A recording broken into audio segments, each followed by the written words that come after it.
Hello, welcome back to University of Pattern Drafting. So in today's tutorial, I'm going to be teaching you how to sew a straight leg pant. So this is basically what a straight leg pant looks like, and you can see that it is the same width from the lower thigh all the way to the hem.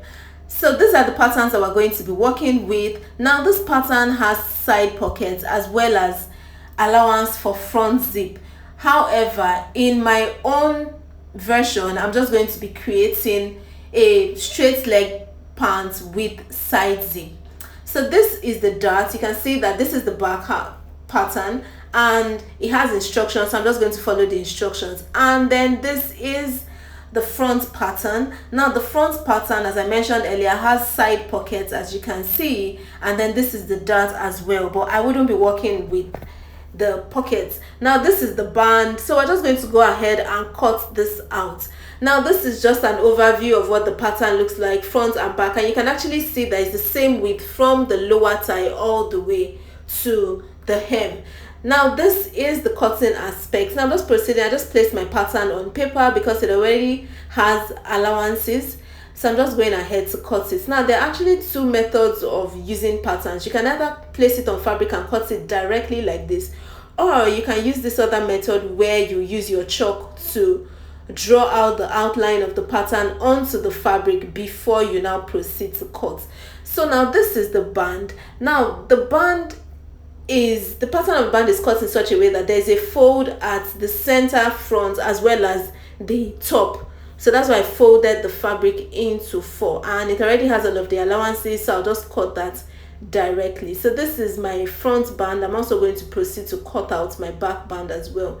Now, based on the pattern instructions, there's dart already on that pattern, so I'll just proceed to sew up my dart. So I've sewn that up, and I've gone ahead to whip all of the edges of my trouser. Now this trouser is not going to have any form of allowance, just a single layer fashion fabric, and we're good.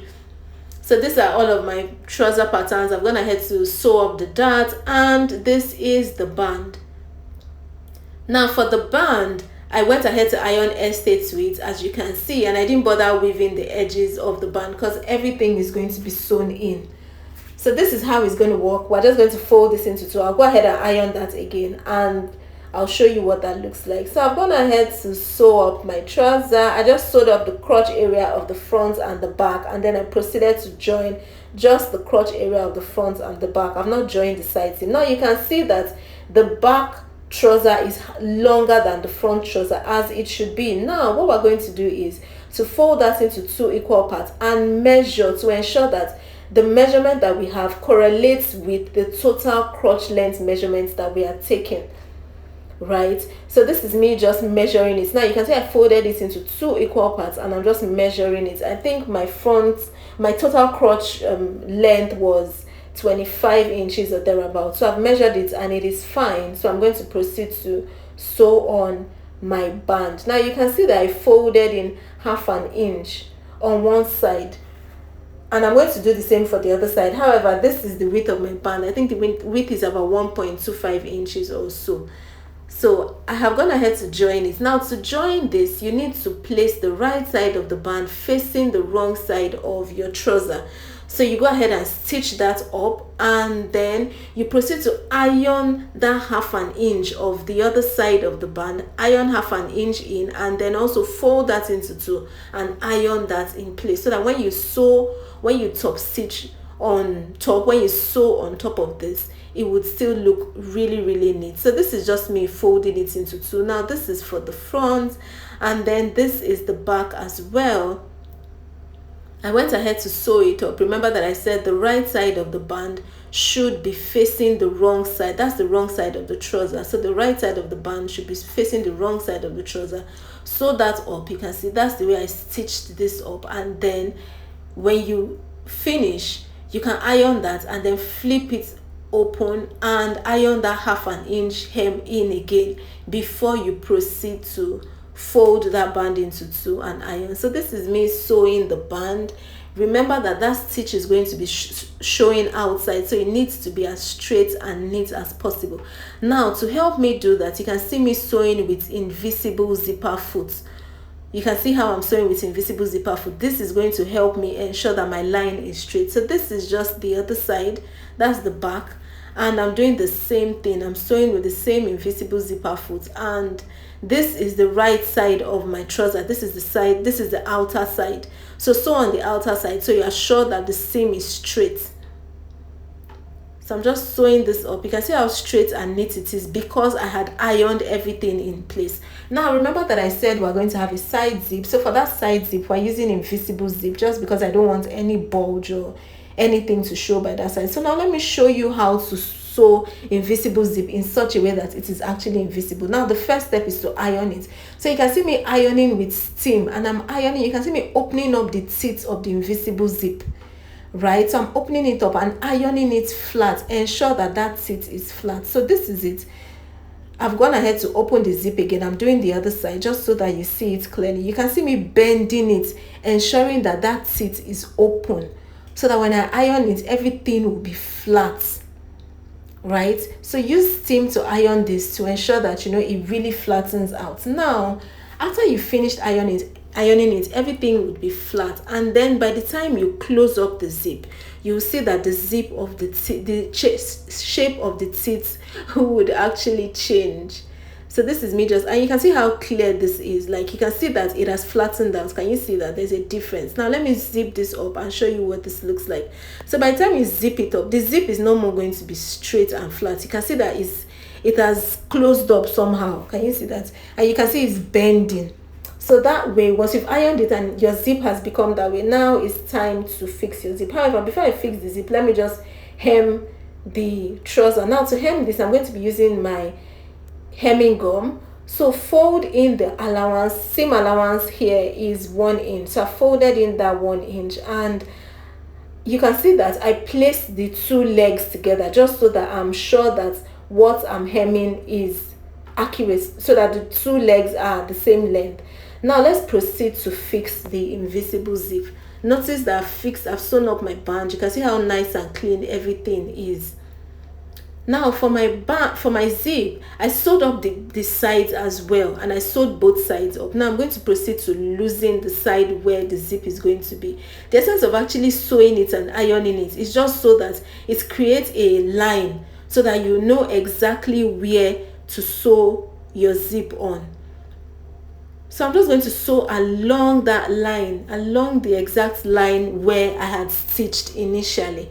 So I'm opening up my zip, and then I'm going to flip it. Can you see that? So I opened it up, and then I'll flip it the right way and ensure that the beginning of the teeth is at the beginning of the band. Right? That's how to sew the zip. Ensure that the beginning of the teeth is at the beginning of the band. And notice that I'm using my invisible zipper foot again. When you're trying to sew really straight lines, and all of that, it's just better to use an invisible zipper foot. Also, for invisible zip, definitely it's better to use invisible zipper foot because it gives you a neater finish. Now you can see me ensuring that the edge of the teeth of the zip is right at that edge where we had stitched before. So because I had ironed it, I can actually see the line. So I'm just following that line, and I'm ensuring that my needle is right at the edge of the teeth of my zip. So I've sewn one side, and I'm going to proceed to sew the other side, and I'll show you that as well, just so that you can see another example. So I'm closing this up just so that I don't make mistakes. So I've closed that up. You can see what that looks like. And then I'll just place it the way the zip actually should be. So I'll open that up again and flip it again. Right? Note that the beginning of the tip of my zip is right at the beginning of the band. And I'm following that line as well. Now I'm pinning this in place just so that I can change the zipper foot. There's the right leg and then there's the left leg. So ensure that you are using the right leg, the correct leg when you're sewing. So I'm changing this and I'm just screwing this in place. And then I'll just proceed to take out my pin and sew. Now notice that the beginning of the teeth of the zip is right at the beginning of the band. and then the needle is right at the edge of the teeth of the zip. Very, very important, because it has to be as close to that teeth as possible. That's why we even ironed it out. That's why we ironed it flat, just so that the zip is as invisible as possible. So this is me just sewing this in place, and then once I get to the end, I'll lock my stitch and I'll show you how to finish this up. So when you're done, just zip this up. Now when you're done zipping it, you'll notice that you will need to push in the end of the zip. Can you see? That's the end of the zip. So I'm going to push this into that hole. Can you see? If the hole is not wide enough, you can open it up. Now I'm sewing from the bottom, and can you see I've moved my zip to one side? Can you see that? And I'm sewing in such a way that I sew right on the seam of the zip that we had sewn before, right? This gives a neater finish. There's no bulge, and ensure that when you sew, there's no bulge at all at that portion. So I'll open this up just to show you what this looks like. However, notice that the bands are aligning. The lines, they align, they are on the same line, right? So this is me just finishing up the top of the zip. So again, watch what I'm going to do. So you can see what this looks like, right? That's the top of the zip. Now just bend that in, and then I'll fold in the allowance on my trouser, and then I'll just top stitch this. Now note that the edge, the needle is at the same side of the teeth of the zip. Can you see? This gives a neater finish and makes it easier for you. To sew the other side, I also have to change the leg of the invisible zipper foot that I'm using. So you can see how nice and clean this is. I'm going to do the same for the other side. So bend this in again, bend it in, and then fold in the allowance on the trouser as well. And then I would need to change the leg of the invisible zipper foot that I'm using, so I've pinned that in place as well.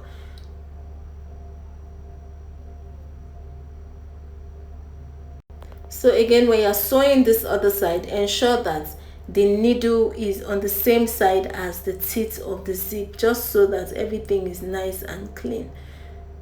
So you can see where the needle is. It's going to be on the same side as where the teeth of the zip is. Can you see that? So I'm just sewing at the edge. It's just about maybe 3/8 inches away from the zip itself. So I'll show you what the end of the zip looks like. You'll see how nice and clean everything is. So that's exactly how to sew invisible zip in such a way that it is actually invisible. So you can see the bands. Can you see the bands align? The band of the front and the back aligns, and then see the end of the zip. You can even hardly tell where the zip ends. Can you see how neat this is? Like this, the finishing is just clean. Now see, I've opened it up. You can see that there's no bulge, there's nothing. You might not even know that, you won't even know that there's a zip at the side. So we're done with the trouser. We've come to the end of this tutorial. I'm sure that you found this tutorial helpful. If you found it helpful, please endeavor to give this video a thumbs up, and if you're not subscribed at this point, really, please endeavor to subscribe before you leave. And then if you're not following me on Instagram, please endeavor to follow me on Instagram at University of Pattern Drafting and at UPD Pattern Company. Now if you want to buy patterns, also just send me a DM.